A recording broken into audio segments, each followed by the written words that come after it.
Hello, beautiful people. Today I want to share some stuff with you. I remember growing up as a young lad in Nigeria. There was something called Oshe Dudu.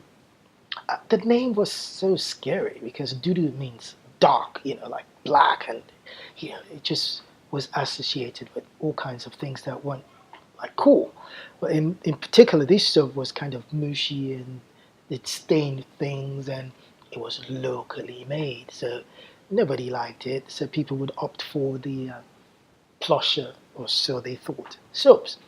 But it wasn't a secret that those who used the soap, their skin was always supple. It was always nice. They were glowing, and I mean, even if they were dark skinned, it didn't matter. Everybody was glowing that used the soap. But most people looked down on the soap. But guess what has happened now? The soap is popular now. The rest of the world is caught on, and it's called black soap. Now, I don't know why nobody ever thought about just changing the name of it, packaging it right and trying to sell it to the world, but nobody did. Now everybody's running away from things that have artificial stuff in it to things that have natural stuff in it. So that's one. Another thing that was around then was something called ori. Ori was like this buttery stuff that was good for. It was a rub. You could use it for, like, if you sprained your finger, your leg, your ankle, or something. You bumped your head. I mean, almost anything you could rub it on it, and in a few days it was much better. It had a very funny smell. It didn't really have a scent as such, but it had a funny thing, and it was kind of, again, locally made, so people had a tendency to look down on it. But guess what? Ori's making waves. Shea butter, that's what it is. Yeah, shea butter. Not only is Nigeria now exporting a lot of it, there are other products that actually have shea butter in them, and they let you know also has shea butter in it. But this is another thing that most people kind of shied away from. But now, a third one is something that grandmothers used to make back then. It was weird. It was just the grandmothers that made them back then. There's They took the bark of trees, leaves, plants, all kinds of things, put it together. I'm sure you already know where I'm going with this one. They put it in a pot, boil it, and it was agbo. Agbo was, the taste was horrible. Yeah, I tried it a few times, but anything you had before you took agbo definitely went away after agbo went down.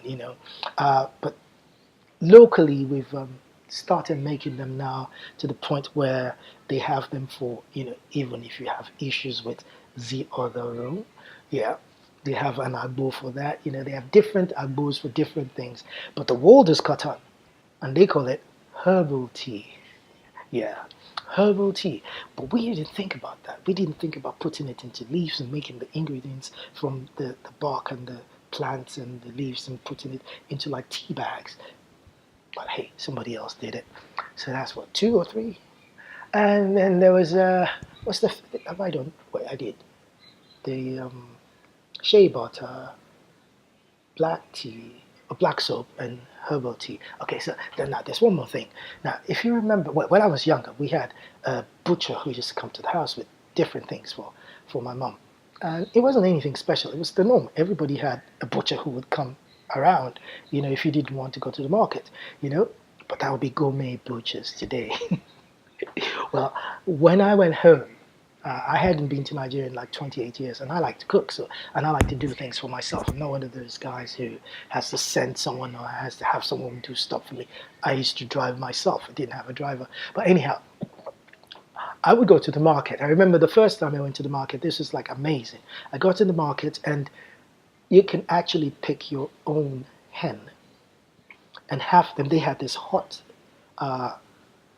container with hot water in it, and they would put the hen in the hot water and peel the skin out, and they'll cut it into whatever you want, however small or large you want the pieces, all the pieces you want, they'll clean it out for you.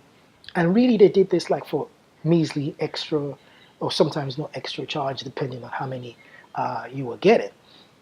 And the other thing is, in the market, you could buy tomatoes, depending on what part of the world you live in, for next to nothing. And you can buy veggies, all our veggies and all our produce and fruits and even the animals that we eat are all naturally red. They eat grass, they eat corn, there are no insecticides and nothing like that.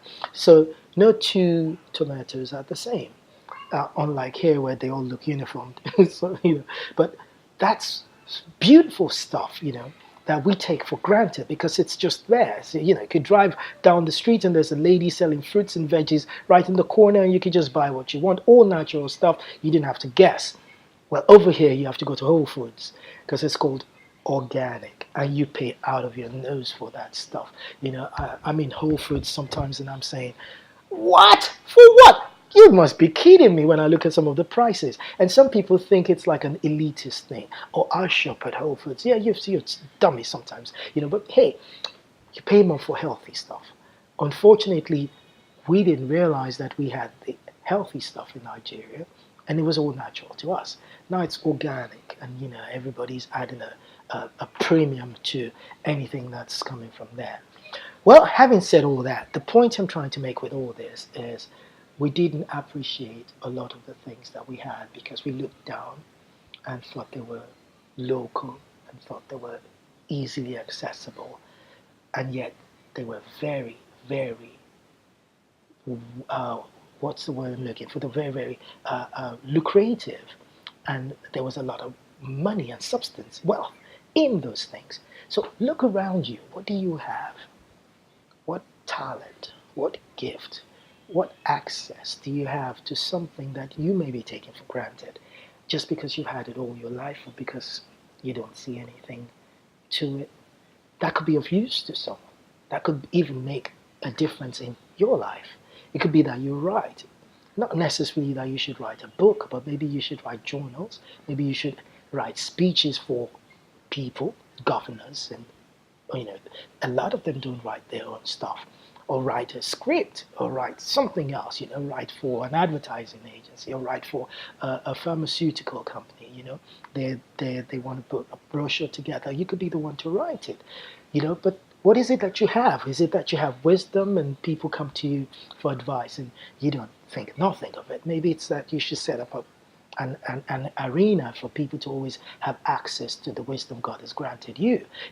But what is it you have? There might be something that you're looking down on, like a lot of people look down on Ori, Agbo, and Oshedudu, But these things are now like big time sought after all over the world. And there are more things like that maybe nobody's thought about. Oh, what popped in my head? Plantains, unripe plantains. They're some of the healthiest things on the face of the earth. You can make them into plantain amala, and it turns out to be very good for your stomach, very good for your system, the fiber and all that. How many other things like this do we have around us that we've never taken notice of? So look around you. There might be something that you could use to make this world a better place.